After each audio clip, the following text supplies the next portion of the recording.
दोस्तों नमस्ते। पिछले वीडियो में किसी मिस्टेक के कारण बात पूरी नहीं हो पाई थी, इसीलिए फिर से कुछ बातें जो है अधूरी छूट गई थी, तो उसको फिर से यहाँ पर किया जा रहा है। यहाँ पर मैं लास्ट में आप लोगों को बोल रहा था कि कुछ शब्द है जो कुछ अंक है, शब्दों के जो अंक है उसको चुराए गए हैं। कहाँ से चुराए गए? ये जो शब्द है पाली भाषा से जो कुछ शब्द है चुराए गए हैं, और ये जो शब्द है ये इसमें नहीं है, संस्कृत में नहीं थे। बाद में ये जो है ऐड किए गए हैं ये शब्द को। जैसे देखो श्र छ त्र ज्ञ, ये जो शब्द आ रहा है, ये जो अंक आ रहे हैं ना, ये 1 2 3 4, और यहाँ पर देखो ये अक्षर ये भी है, और एक ये लिखो यहाँ पर ये ओ। ये जो छः जो ये अंक है ये चुराए गए हैं। ये हिंदी में ये नहीं थे, ये पाली भाषा से ये जो शब्द है ये यहाँ पर ये इसका मेल मिलाप होता है। तो ये चीज़ें यहाँ इन लोगों के पास नहीं था, तो ये चुराया गया है। कुछ शब्द चुराए थे, इसमें से ये 6 अंक है जो चुराए गए हैं। बात करते हैं संस्कृत में अक्षर, ये शब्द काफ़ी बाद में लाया गया। अब ये जैसे अगर संस्कृत और हिंदी बोली जाए तो हिंदी और संस्कृत में ये अंक बने हुए हैं ये आते हैं, बाद में ये ऐड किए गए हैं, पहले ये नहीं थे। तो बताओ जब ये शब्द नहीं थे तो फिर संस्कृत कैसे था, हिंदी कैसे था? हिंदी में वर्णमाला में तो ये अधूरे आ रहे ना, जब ये शब्द जुड़ते हैं साथ में तभी जाकर वो पूरा बनता है वर्णमाला। तो कैसे ये बात किए होंगे कि हमारा जो वेद है वो प्राचीन है। ठीक है, आगे बढ़ते हैं। ब्राह्मण कहते हैं कि हमारा गुरुकुल हुआ करता था। अच्छा, ये भी कहते हैं कि ब्राह्मण कहते हैं कि हमारा गुरुकुल हुआ करता था, परंतु इसका सबूत नहीं मिल पा रहा है अभी तक। कहाँ पर है? जितना सबूत मिला है वो सिर्फ ये बौद्धों का विहार मिले हैं, वही वही उसी का सबूत मिला है। बौद्ध के जो विहार है उनका ही सबूत मिला है कि वो थे। तो आखिर ये गुरुकुल कहाँ पर है, इसका कोई सबूत क्यों नहीं मिल रहा है?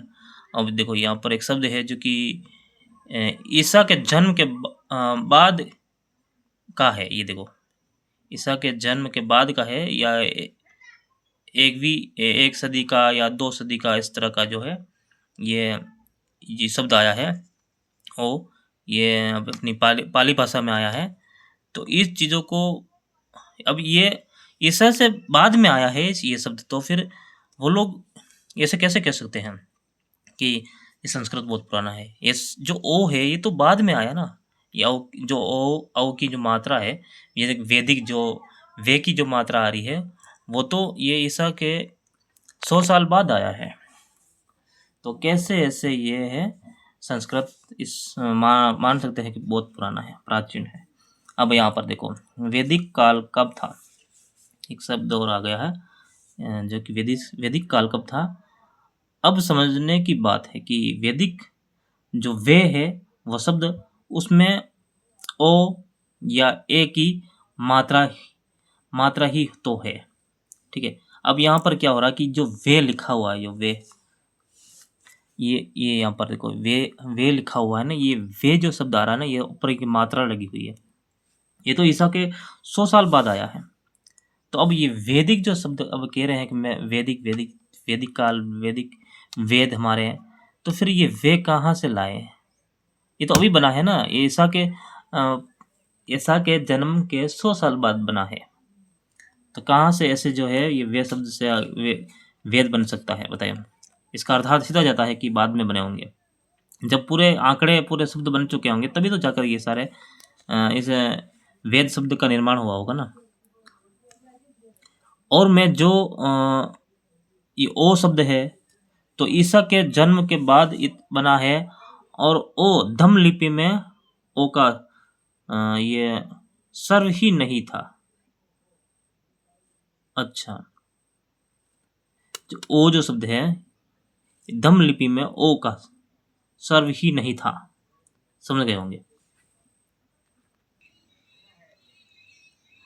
पाली में जब ओ नहीं है तो फिर ये संस्कृत में ओ कैसे आ गया? बाद में बना हुआ चीज है, इसीलिए तो आया। अब जब ये सबसे पुराना जो है धम्म लिपि है, जब बौद्ध लोगों की जो धम्म लिपि, उसमें जब ये ओ शब्द नहीं आ रहा है तो इसका अर्थात ये होता है कि संस्कृत में ओ कैसे आ जाता है?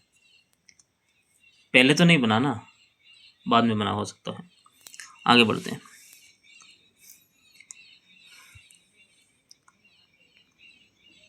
जानकारों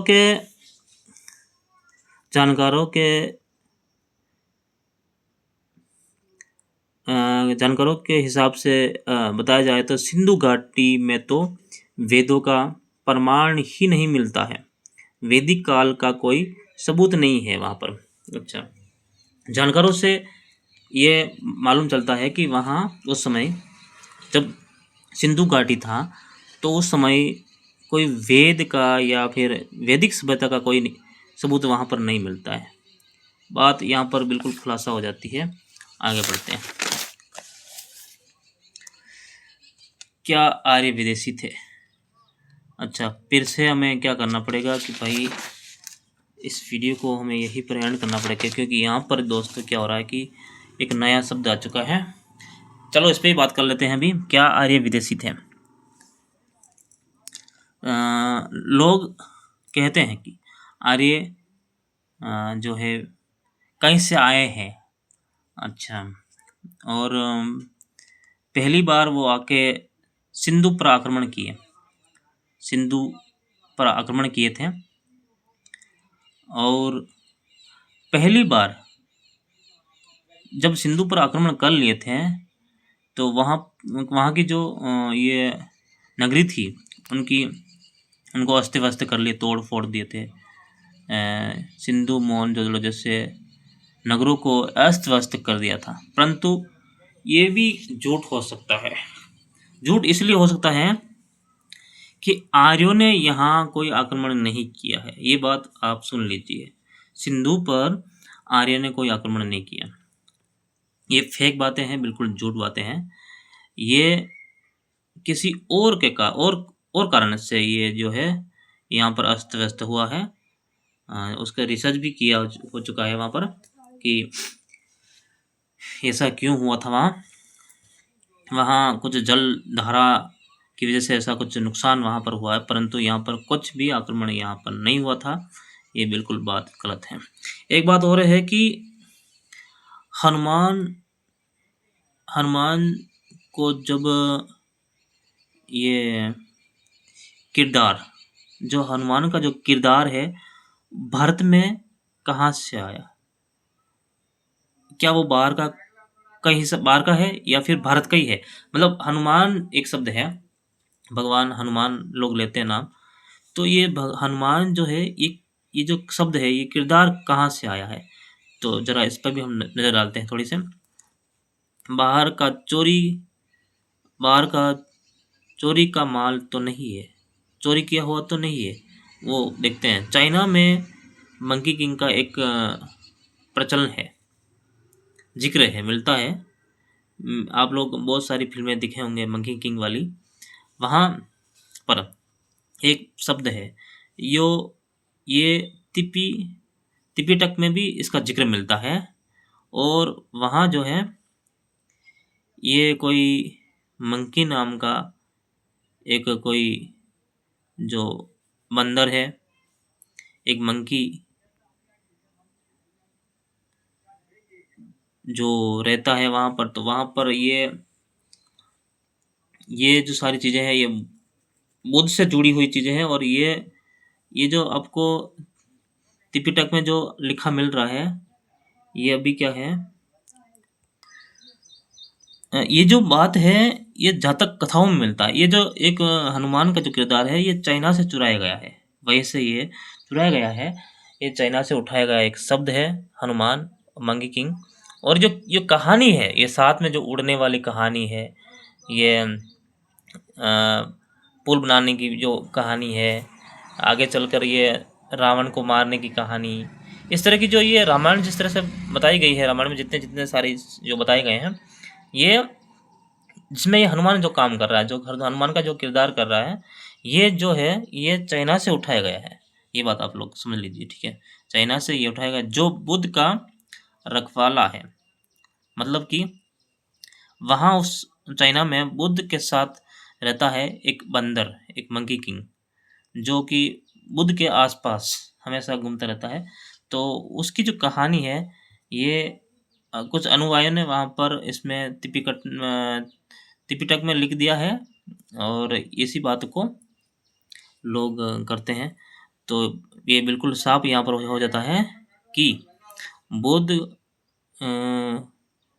बुद्ध का साथ ये जो रहने वाले मंकी किंग जगह हनुमान बना दिया है। अच्छा, बुद्ध के साथ रहने वाला जो एक मंकी किंग है, उसको भारत में हनुमान बना दिया है, ठीक है, हनुमान बना दिया है।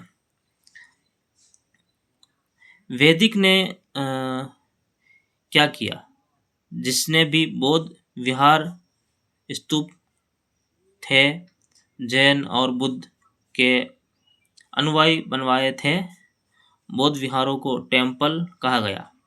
अच्छा, टेम्पल शब्द है एक, ये टेम्पल शब्द जो है अंग्रेजों ने लिया था। ये शब्द जो है अंग्रेजों ने बनाया था टेम्पल, परंतु जो है ये अंग्रेज जो है उनको कह रहे, जो बुद्ध विहार थे, बुद्धों का जो विहार थे, उनको टेम्पल कह रहे थे, ना कि वो मंदिरों को टेम्पल किए कह रहे थे।